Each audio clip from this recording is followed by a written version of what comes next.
Shemai David. Thank you very much for talking to me about your poetry and your writing processes. And the first question I have for you is, when and how did poetry begin for you? Do you remember your very first poems? Shemai Taz. Thanks very much for inviting me to the interview, and it was really interesting to be asked this question because it made me sort of try and reconstruct in my own memory things I hadn't thought about for a long time. Yeah, I suppose like in my early to mid-teens, I started becoming interested in poetry, but there actually wasn't a lot of poetry in school. I remember being introduced to Shakespeare, but that was about the extent of the poetry that appeared in the curriculum that I can remember. So I'm not quite sure where the interest came from, but it was a bit hit and miss who I ended up reading, really, because this is way pre-internet, and access to information was very limited in some ways. So they were the books of poetry that were in my local library, or there was a secondhand bookstore in the town where I lived, and they had poetry, which I would buy. But I didn't have a sense of who the poets were you should read. Nobody ever kind of advised me about that. I do know the things that I read were things like Houseman, Larkin, Betjeman. I remember reading Tom Gunn. I remember reading Sylvia Plath as well. These were the kinds of books that appeared in the local second-hand bookshop or on the shelves of the library. And that's when I started writing as well. I did an English A-level, and we were then introduced to poetry of Thomas Hardy, which I still value very much. So that, I think, was another early influence. And I do remember when I was about 17 winning a school poetry competition. I'm not sure why that year they had a poetry competition, but I wrote a poem about fairground waltzers. There's kind of like kind of seats you sit in and they go round and round. Yeah, so I wrote a poem about that, and I can't remember much about it, but I think if I saw it again, I would probably think it was quite Plathian. There was definitely an influence there. This poem is called The Word Box, and it's part of a little group of poems in my book, The Field in Winter, which deal with the death of my father. Probably doesn't need any more explanation than that, apart from to say that my father was a very, very practical man, and I am a very unpractical one. And this is what the poem is about.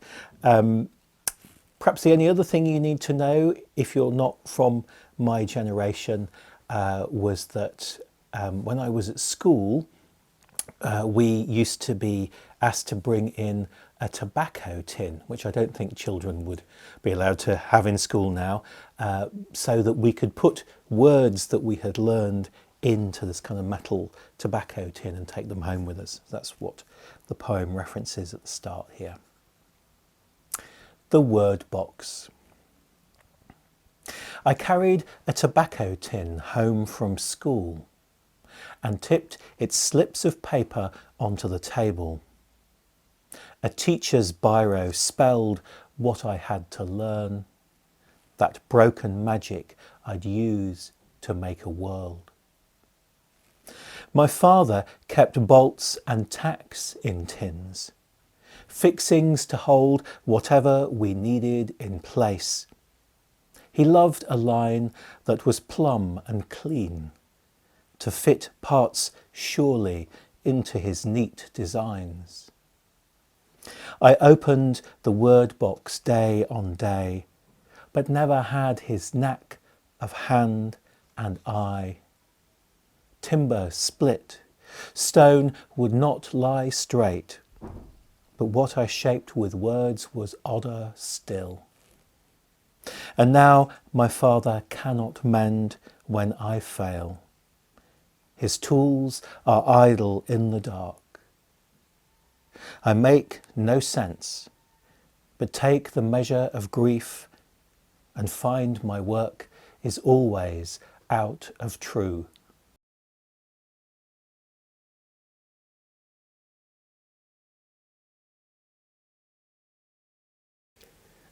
I read that you took a break from writing and upon returning, your poetry pamphlet went on to win the Michael Marks Award in 2013. While you were not writing, were you thinking about writing?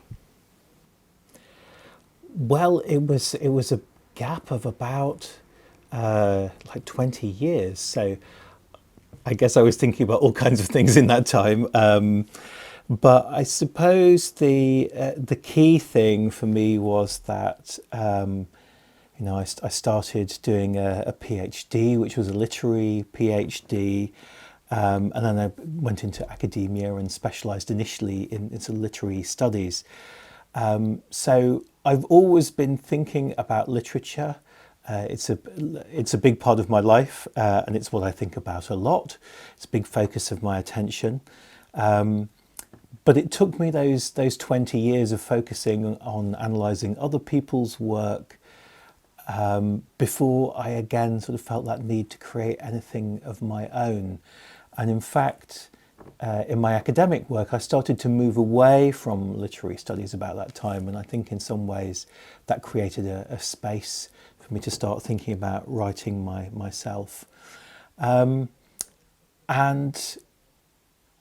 I think the other aspect of it was that when I was in my teenage years, it was actually quite difficult to get support really for anybody who was interested in writing. I mean, I came from a sort of slightly out of the way place. I didn't live in London or a big city. There was no such thing as a poetry course or a poetry writing degree or anything like that you could do. There are so many more opportunities now to develop as a poet.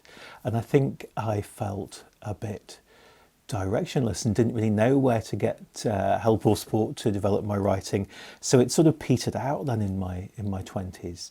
And I think it was then, just being older and more confident, 20 years on thinking I wanted to write. And actually, I have the confidence now to go out and maybe get some support and maybe get some help to develop.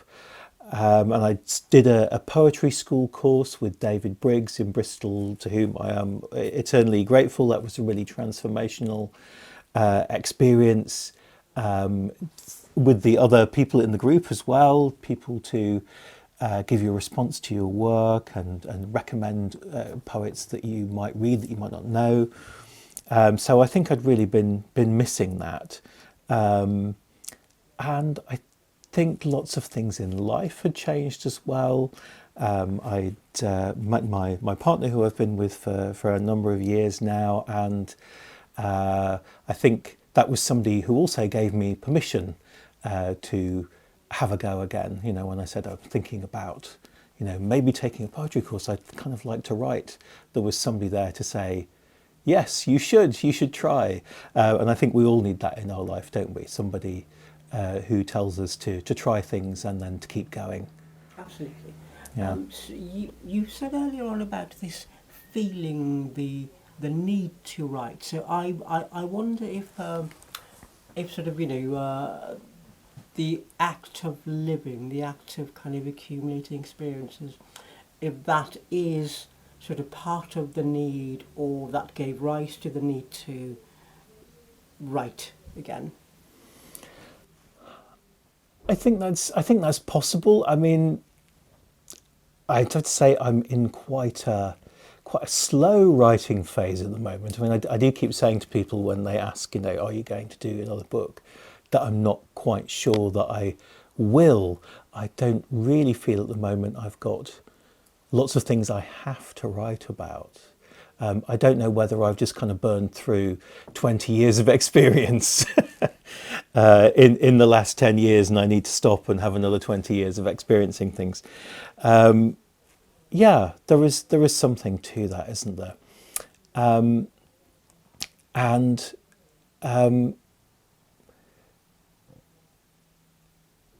I don't think it's necessarily the need to write in and of itself, but I think it's the need to communicate something, isn't it? I suppose you could write for just for you alone and never show things to people. But there is just a joy, really, I think, in having people read your work and respond to it, sometimes in quite unexpected ways, but nevertheless, responses are always good. And at the moment, I don't feel like I've got things I desperately need to communicate to people, but that may come again. So this poem is the title poem of the collection. It's called The Field in Winter. One of the things that readers may notice about the collection is that there's quite a lot of repetition of subjects in the poems. There are quite a number of paired poems where I look at the same thing twice from different perspectives. And that was something that was important to me when writing the book, to think about how repeated attention, slowing down our perceptions of the world around us, might yield new experiences and new insights, especially when we live in a world which is so fast-paced these days. So there are two poems in the book about the same field.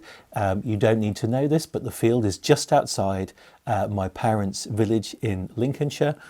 And this one is about that particular field in the winter time. The field in winter. Where once was field, the flood has broken bounds. Ditch and road are one grey film. Wind rots in divots sheep have made, and hedges shred black plastic, expose the nests of season's end. The earth is deep, unwalkable, a mire to suck you down and tan you in the land's brown juice. 1,000 years of empty sleep will leave you wizened, pungent, the head gone springy as a nut. By then the field's forgotten all your kind. A final blessing.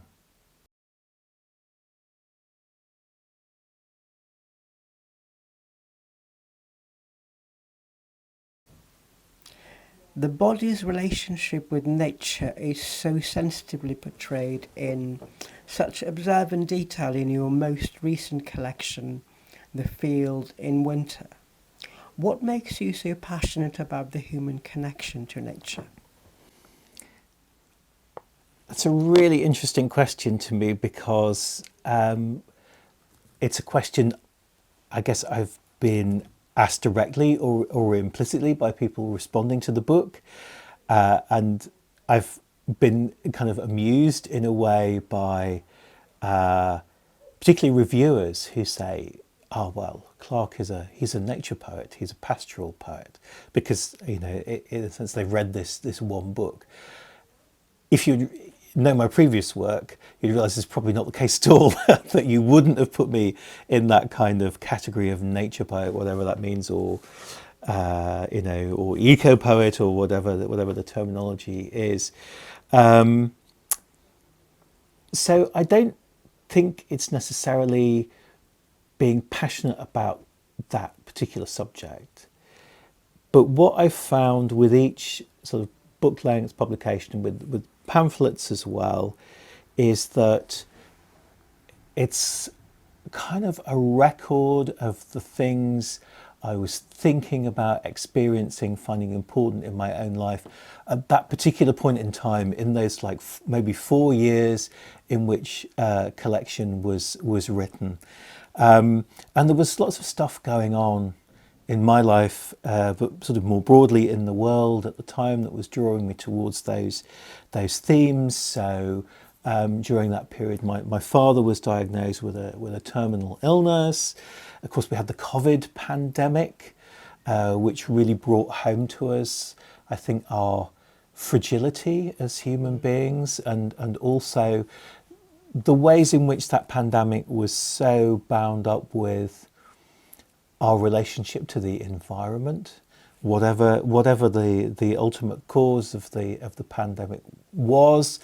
We do have that sense, don't we, that it was human civilization kind of encroaching on nature that may have played a significant role in that.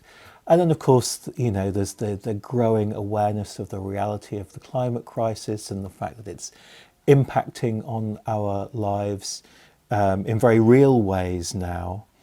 And then on top of all of that, I think I was sort of reaching the end of my 40s, and you start to feel like, notice more, I think, that your body is aging. So there was all this kind of circumstantial stuff that fed into that preoccupation. And then those kinds of personal preoccupations, they lead to reading as well. So I was reading a lot more about ecology, eco-criticism, eco-philosophy, particularly the eco-philosopher Timothy Morton, whose books I was reading at the time. And I was being drawn to poets as well, whose central concern, I think, is around that kind of relationship between the self and the natural world, if that's the term we want to use. So people like Mary Oliver, Wendell Berry. I also returned to reading Seamus Heaney, and the Czech poet Czesław Miłosz as well. He was quite an influence on the book. In fact, there's a stanza in his poem Ars Poetica, which I have here, and I do never tire of sort of quoting this. He writes, "The purpose of poetry is to remind us how difficult it is to remain just one person. For our house is open and there are no keys in the doors, and invisible guests come in and out at will." And that sort of that stanza was something of a touchstone then for the collection, thinking about how we are not bounded, independent, autonomous individuals. We are so connected through our embodiment to our environment. And I guess that sort of makes the book sound all a bit heavy, really. I promise it's not. But I think what I'm trying to say here is that books for me, they're just, from the poet's point of view, they're a product of a particular time, a particular set of places and encounters and relationships. But hopefully then the reader doesn't necessarily need to engage with all of that, that you're trying to communicate then something which sort of transcends the context out of which it came and connects with other people's experience. As we talk about in the interview, a lot of this book is coming to terms with the physical self and the physical self in relationship to the environment, what it means to be a person as a body, not just a mind, and how those two things are interconnected, and also interconnected with the environment. And this is a very short poem which just describes that uncanny experience I'm sure we have all had of simply waking up and not for a moment quite realizing who and what we are. Wake. The body always arrives first, announced by its own hot heft, which gathers bed, chair, door, and the window where motes of skin swirl like plankton. Only then what we call mind judders back to present fullness, begins to name vibrations, the dog's frantic bark, a neighbour who hammers reality back into place.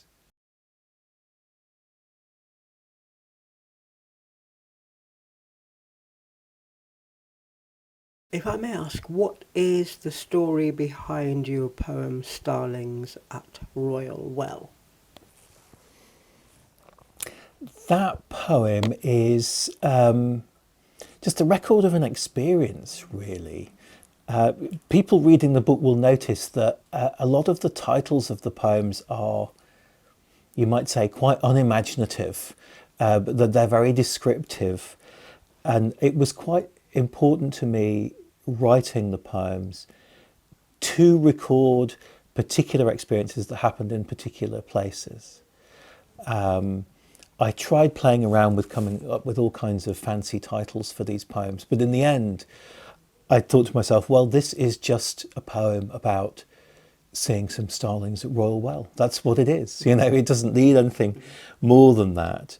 Very unglamorously, this is a little area in the centre of Cheltenham. It's where the bus station is, but in the middle of it there are these really magnificent trees, and I was walking there one evening, and I just heard the starlings making sort of going and roosting in these trees and making the most in a way unnerving noise, but it was sort of simultaneously unnerving and also joyful at the same time, and was a noise that I was experiencing physically, not just in the sense of, well, it's going into my ears, but it felt like something I was experiencing like with my whole body. And it was just the need to record that experience and not really attempt to attribute too much meaning to it. I'm still not sure what that means, to have that experience, but the poem engages with that experience. There are quite a number of poems in the book which are sort of paired poems, where I look at the same thing, the same theme, the same object twice. So there's 2 poems about starlings, 2 poems about plum trees, about spiders, about lakes, about fields. And it was important to me also, writing the collection, to think about slowing down, to think about also in the writing process not being too keen to be done with a subject and to discard it, but to come back to it, to see what else it might yield. And I think there's something there about our general kind of speeding up of the way we engage with the world these days, moving so swiftly from one idea, from one experience to the other. So the collection is kind of pushing back against that in some ways. If I may ask a follow-up question, which is, since you mentioned writing experience and you discussed the idea of the title, I know that a lot of aspiring poets, or sort of, you know, emerging poets, really struggle with titles to think of something that either summarises or projects something about the poem. I just wondered if you might have any kind of advice, you know, from your own kind of writing experience about that. That is a good question. I would say that there is an obvious temptation there to do something a bit kind of attention grabbing. And I have heard that advice given also to people who are starting out writing, if they are submitting, you know, to journals or submitting poems to competitions, like the jazzy, eye-catching, playful title. I can see that it has a sort of a utility there, it's kind of like in the crowd going, here I am, I'm over here, pay attention to me. But I would say that ultimately the purpose of the title is to welcome somebody into the poem. Right. So that they feel kind of comfortable in the poem before it gets started. And how you want to make the reader comfortable in the poem, that depends very much on what kind of poem you're trying to write. I think in the cases of the poems in my book, which have very simple descriptive titles, I wanted to do that because I didn't actually want the title to be a distraction. Right. from the poem itself. And as I was saying, these are poems which are very close to particular experiences that, for whatever reason, I felt compelled to record. And I just wanted people to kind of stand at the kind of the entrance to the poem knowing this is what it's going to be about. Yeah, this is the subject matter. That's all you need to know. So I don't think that's a solution for all poems. I don't think I'll get away with it with every poem I write now. We'll just have this kind of descriptive title. But for these poems, I felt that worked. And I also felt that adding quite often place names, even though these are really obscure places, like most people will never go there, they're part of my kind of inner landscape, if you like, of places that I have been and explored. That felt important as a way of signalling the kind of reality. This happened in a real place. This happened somewhere specific. So yeah, that would be my advice. Think about how it is you are welcoming somebody into your poem and how do you want to welcome them. So this poem is called Starlings at Royal Well, and I'm going to read it because you were kind enough to ask me a question about it in the interview. So Royal Well, it's just a little part of Cheltenham, not very glamorous. It's where the bus station is, but I was walking past it one evening in late summer and heard a flock of starlings in the trees there. And that's all it's about, really, I would say. So, Starlings at Royal Well. I remember striking metal fences, tensile wires to make the sci-fi sounds of lasers deep in space. Those chill vibrations shivered in my chest and tuned the mind to frequencies like these. A swirl of starlings rolling in to roost inside this spread of sycamores, a cumulus of black and green that ripples with their quarrel and complaint. Now the twilight is made of birds. They hoard the shadow in these crowns and call down night with urgency. I fill my lungs with jangling air, carry it home to shake my sleepless hours.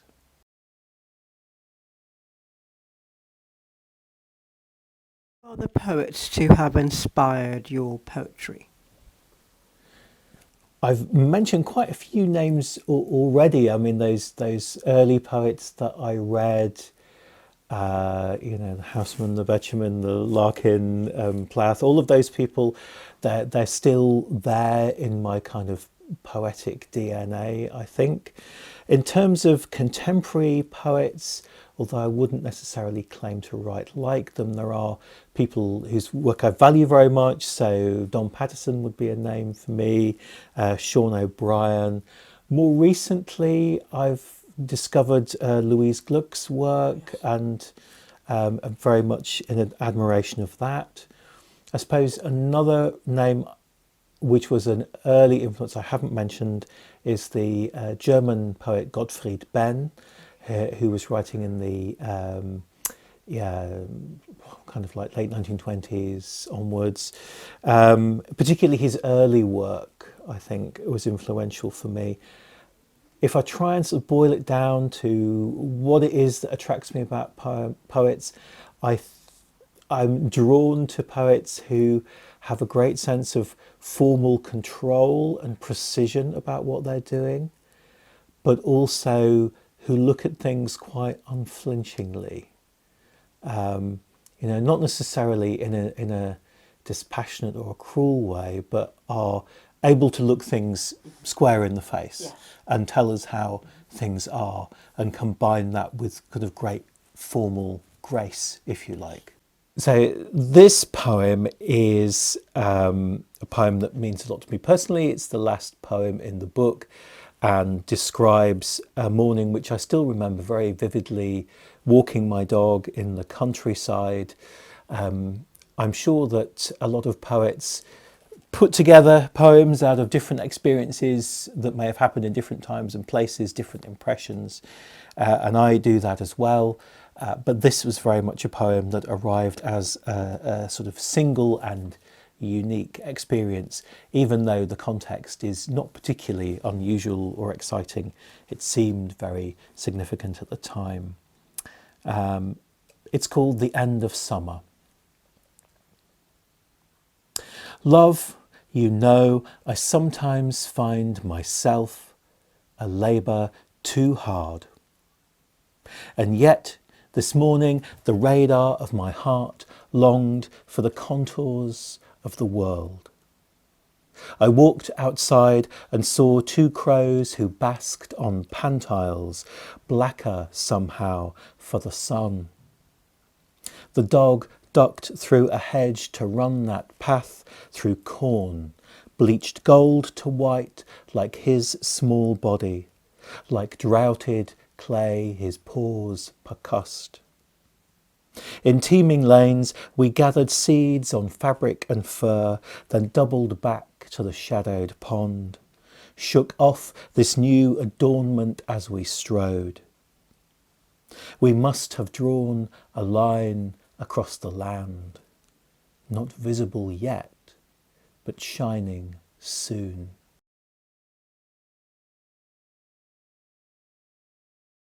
Are you working on something at present? I'm not sure I am working on anything at present. I am occasionally writing poems, sometimes quite silly ones. The last book, The Field in Winter, I wouldn't say is an unremittingly kind of serious book. But when I first showed Jane Kermain at Nine Arches the poems that I had that were going in that book, she did say, I noticed there are no jokes in these poems, because that was a kind of feature of my earlier work that I whether intentionally or not, there was a certain, I like to think, humour in the work. That really wasn't there so much in The Field in Winter. So I'm getting back to a bit more playfulness, a bit more silliness, which I enjoy sometimes. And I'm not entirely sure what that will produce. It might not produce anything particularly, but I will see where it goes. Diolch yn fawr. David, it's been such a pleasure to talk to you and find out about your poetry. Diolch.